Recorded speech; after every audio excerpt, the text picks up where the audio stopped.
रविवार म्हणलं का आमच्या टोळीतल्या 2-3 कार्यकर्त्यांना असती पगारी सुट्टी म्हणलं कार्यकर्ते काही हिंडायला हपकतच नाही. शनिवारी संध्याकाळी नियोजन करतात आणि रविवारी दिवसभर बॉम्बला थिंडतात, मग उपाशी करा ना.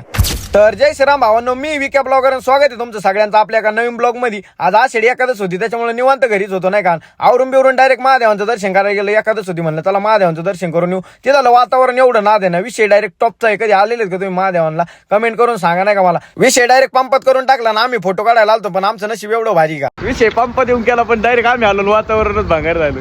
ज्यावरातून डायरेक्ट सशिवाडीत बंटी शेट पैसे आलो. बंटी शेट पैसे थांबलो घडीभर, कारण की मला जायचं होतं महादेवांचं दर्शन करायला. अक्षल घेतलं डायरेक्ट सशिवाडीच्या महादेव मंदिरात गेलो. गेल्या पाहुणे भेटले, पाहुण्यांची गाडी घेतली. एकदा पाहुणे रोज व्हिडिओ बघायचे, आपल्या नादच करायचा नाही. सशिवाडीत आपली फॅन फॉलोइंग विषय डायरेक्ट टॉपचा आहे भाई नाही का. मंदिरात जाऊन दर्शन घेतलं. आता ते म्हणतात ना मनात देव पाहिजे, पंढरपूरला नाही जाता आलं म्हणून काय झालं, इथंच देव भेटले आपल्याला, काही विषय नाही का. दर्शन बिर्शन घेऊन माग आलो, टोळी बोलून घेतली. टोळीने डायरेक्ट विषय पंपात करून टाकला. एकदा गाड्यात पेट्रोल ओतून घेतलं, डायरेक्ट टोळी घेऊन आगडगाव चाललो होतो. आगडगावरून डायरेक्ट परत याला जायचं होतं गोरक्षनाथला नाही का. आता टोळी पाहिजे आगडगाव निघली म्हणलं, आमची टोळी म्हणलं तुम्हाला माहिती डायरेक्ट विषय टॉपचा करून टाकीत असती. टोळी मंदिरात जाऊन पाया बिया पडून आली. टोळी जशी बाहेर आली तसं आमचा मुकादम काय करीत त्याचं त्यालाच कळत नव्हतं. आमच्या टोळीतला भाई शेट लोक फोटो काढित, त्यांच्याकडे डोकात होता म्हणलं एखादी चपलाने हानीन भाऊ. टोळी काय आज जेवली नव्हती, तशी टोळी मागे निघली होती ना. आता हे 2 नास की आम्हाला म्हणत होते तुम्ही हप्त्यावर गाडी घेतली, म्हणलं आम्ही हप्त्यावर घेतली, पण यांना हे का म्हणतोय ऐका.